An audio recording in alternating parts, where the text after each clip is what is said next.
हरे कृष्णा कृष्णा कृष्णा हरे हरे, हरे राम राम राम हरे हरे।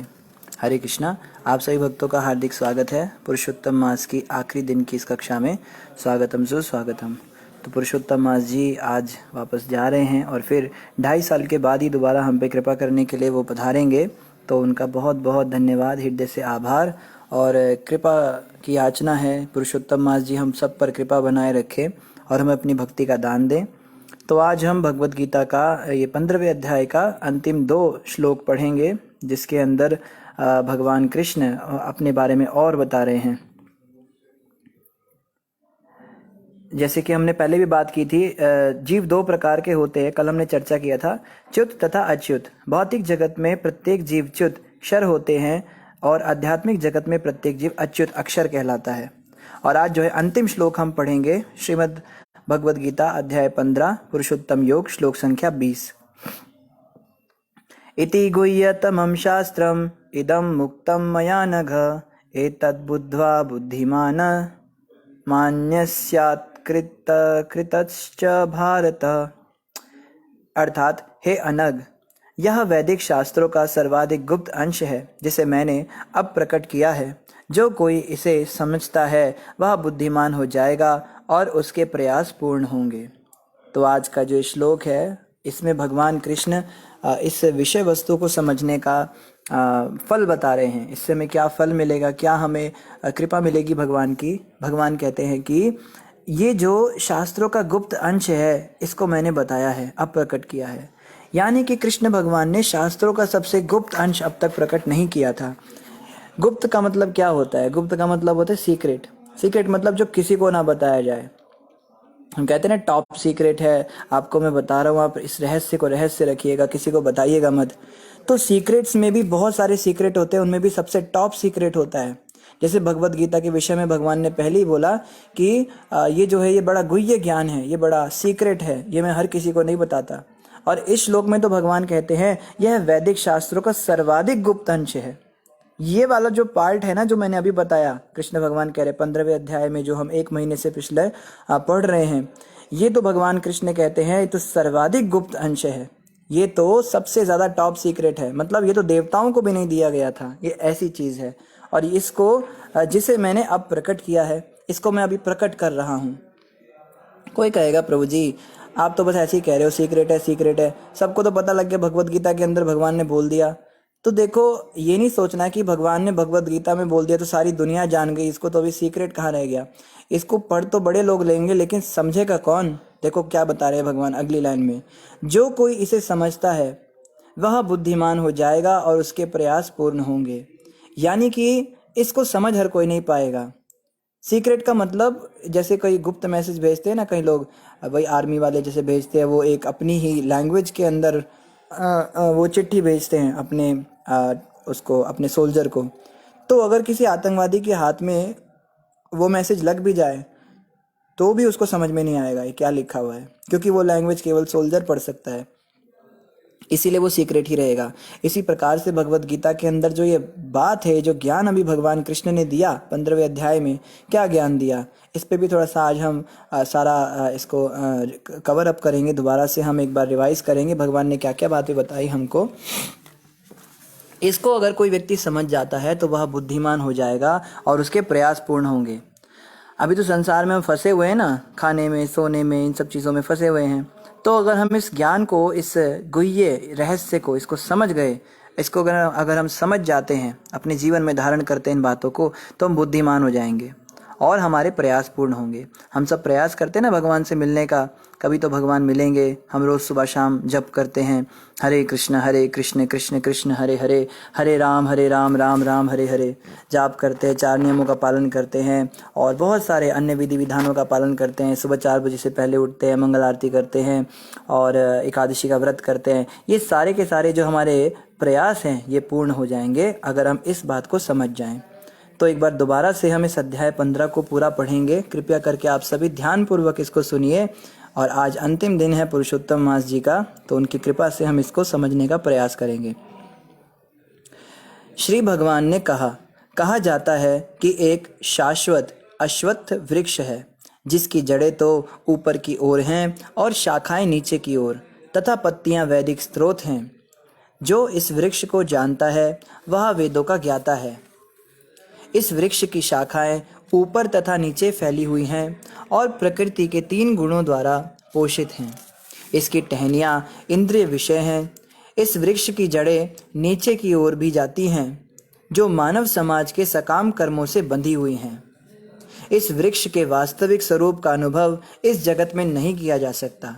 कोई भी नहीं समझ सकता कि इसका आदि कहाँ है, अंत कहाँ है या इसका आधार कहाँ है।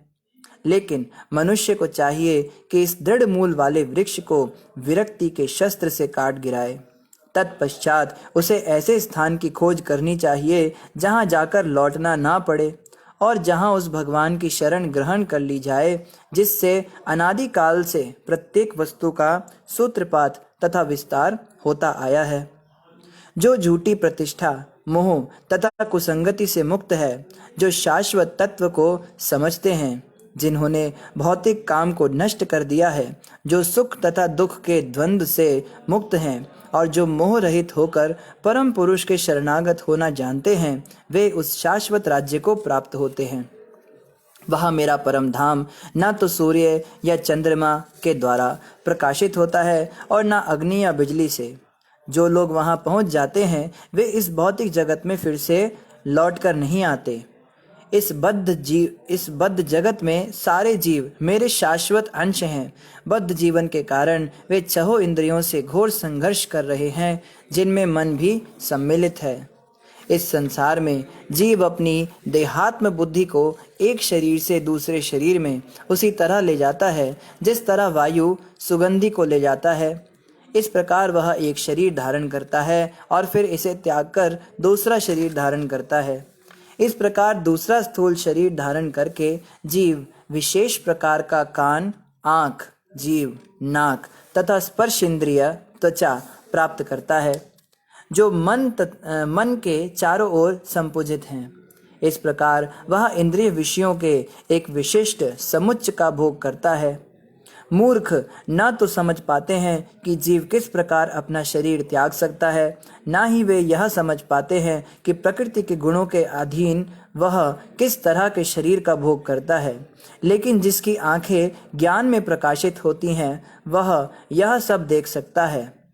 आत्म साक्षात्कार को प्राप्त प्रयत्नशील योगी जन यह सब स्पष्ट रूप से देख सकते हैं।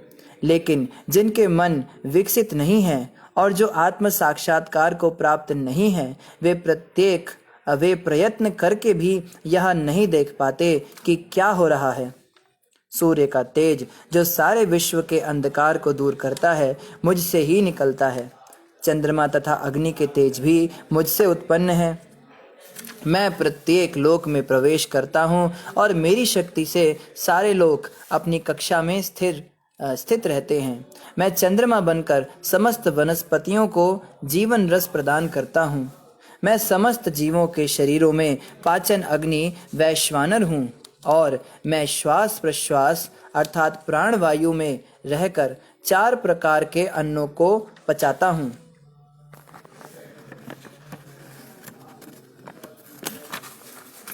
मैं प्रत्येक जीव के हृदय में आसीन हूँ और मुझसे ही स्मृति, ज्ञान तथा विस्मृति होती है। मैं ही वेदों के द्वारा जानने योग्य हूँ। निस्संदेह मैं वेदांत का संकलन करता तथा समस्त वेदों का जानने वाला हूँ। जीव 2 प्रकार के हैं, च्युत तथा अच्युत। भौतिक जगत में प्रत्येक जीव च्युत या क्षर होता है और आध्यात्मिक जगत में प्रत्येक जीव अच्युत या अक्षर कहलाता है। इन दोनों के अतिरिक्त एक परम पुरुष परमात्मा है जो साक्षात अविनाशी भगवान है और जो तीनों लोकों में प्रवेश करके उनका पालन कर रहा है। चूँकि मैं क्षर तथा अक्षर दोनों से परे हूँ और चूँकि मैं सर्वश्रेष्ठ हूँ, अतएव मैं इस जगत में तथा वेदों में परम पुरुष के रूप में विख्यात हूँ। जो कोई भी मुझे संशय रहित होकर पुरुषोत्तम भगवान के रूप में जानता है, वह सब कुछ जानने वाला है। अतएव हे भरतपुत्र, वह व्यक्ति मेरी पूर्ण भक्ति में रत होता है। हे अनग, यह वैदिक शास्त्रों का सर्वाधिक गुप्त अंश है जिसे मैंने अब प्रकट किया है। जो कोई इसे समझता है वह बुद्धिमान हो जाएगा और उसके प्रयास पूर्ण होंगे। तो ये कंप्लीट 15वां अध्याय भगवान कृष्ण का जो उन्होंने बताया, और ये ज्ञान जो है ये सर्वाधिक गुप्त अंश भगवान कृष्ण कह रहे हैं वेदों का। तो जो लोग बड़ा गर्व करते हैं हमने वेद पढ़े, हमें बड़ा शास्त्रों का ज्ञान है, हम बड़े शास्त्री हैं, हम दूबे हैं, हम त्रिवेदी हैं, हम चतुर्वेदी हैं, शास्त्र तो एक भी नहीं पढ़ा होता, उन्होंने बस नाम के ही होते हैं। मान लो कोई वास्तव में पढ़ा हुआ व्यक्ति भी हो, तो कृष्ण भगवान कह रहे हैं वेदों का सबसे जो रहस्यात्मक अंश है वो तो यही है कि मैं परम परमेश्वर हूँ, कृष्ण के नाम से मैं जाना जाता हूँ और मैं ही परम परमेश्वर हूँ, पार ब्रह्म परमेश्वर, तुम सबके स्वामी।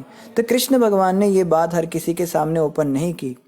कोई व्यक्ति पूछ सकता है, जैसे कई लोग प्रश्न करते हैं, प्रभु जी अगर कृष्ण परम भगवान है तो वेदों के अंदर क्लियरली ये क्यों नहीं लिखा हुआ है?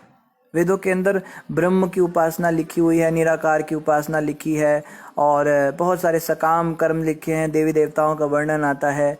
वेदों में क्लियरली क्यों नहीं ये लिखा है कि कृष्ण ही परम भगवान है, आप सब उनकी भक्ति करो? मतलब जब यही करना है मेन, तो इतना घुमावदार बातें, इतना घुमाना फिराना क्यों? तो इसका बड़ा सुंदर उत्तर यही है कि भगवान कृष्ण कहते हैं, अरे भैया ये तो रहस्य की बात है कि मैं भगवान हूँ, ये अगर सबके सामने खोल दी बात तो फिर ये रहस्य थोड़ा ना रह जाएगा। रहस्य को तो केवल अपने बड़े खास व्यक्तियों को बताया जाता है, और कृष्ण भगवान ये रहस्य अर्जुन को बता रहे हैं। भगवान कृष्ण ने ऐसे हर किसी को नहीं ये रहस्य बताया है, और इसको अर्जुन समझ पाए क्योंकि वो भक्त हैं। तो अर्जुन के अंदर 2 गुण थे जिसके कारण वो इस रहस्य को समझ पाए। एक तो ये कि भगवान कृष्ण ही बताते हैं, भक्तों सी में सखा चेती रहस्यम इदम उत्तमम, ये रहस्य मैं तुम्हें इसलिए बता रहा हूँ क्योंकि तुम मेरे भक्त भी हो और मेरे सखा भी हो। तो जो कृष्ण भगवान का भक्त है और साथ में साख्य भाव में भी भगवान के साथ संबंधित रहते हैं, ऐसे व्यक्ति ही इस रहस्य को समझ पाएंगे। और ये बड़ी गुप्त बात है, ये हर किसी को थोड़ा ना बताई जाएगी। अभी जैसे छोटी बच्ची होती है, वो घर में चॉकलेट छुपा लेती है, वो कहती है कि मैंने जो है ये चॉकलेट छुपा रखी है, और उसको जो है छुपाकर वो सोचती है कि अब जो है मैं किसी को नहीं बताऊंगी, अगर किसी को भी पता लगा इस चॉकलेट के बारे में तो सब उसको खा जाएंगे। तो बड़े चुपके से जाकर अपने भैया को बताती है, उसका सपोज कर लिए कोई भाई है, उसका छोटा भाई बड़ा भाई है, उसको बताई भैया मैंने ना वहाँ पे चॉकलेट छुपाई, अब किसी को बताना मत, ये सीक्रेट है, आपको बता रही हूँ। तो ये सीक्रेट वाली बात जो है ये हर किसी को नहीं बताई जाती, बड़ा कोई खास जिससे विशेष लगाव होता है। और कृष्ण भगवान ने ये सीक्रेट बात हमारे लिए गीता में बताकर यही साबित किया कि भक्त ही भगवान को सबसे प्रिय है, भक्त से बढ़कर भगवान को कोई प्रिय नहीं। यूँ तो सभी प्रिय हैं, भगवान को योगी भी प्रिय हैं, ज्ञानी भी प्रिय हैं, और जो ये कर्मी भी प्रिय हैं, जो भी है सब संतानी तो है ना भगवान की। कृष्ण भगवान ने कहा था अभी पीछे कि सभी जीवात्माएं मेरी संतान है, सनातन अंश है। तो सनातन अंश के मतलब यही है कि प्यारे तो सभी हैं भगवान को, पुत्र को तो सारे पिता को तो सारे पुत्र प्यारे होते हैं, लेकिन कृष्ण कहते हैं जो मेरी भक्ति करता है ना वो मुझे सबसे ज़्यादा प्रिय है, और उसको मैं ये रहस्य बताता हूँ। तो ये रहस्य की बात हमें पता लगी, इसका हमें लाभ उठाना चाहिए, इसका लाभ उठाकर हमें बस भक्ति में लग जाना चाहिए, हमें अब भटकना नहीं चाहिए।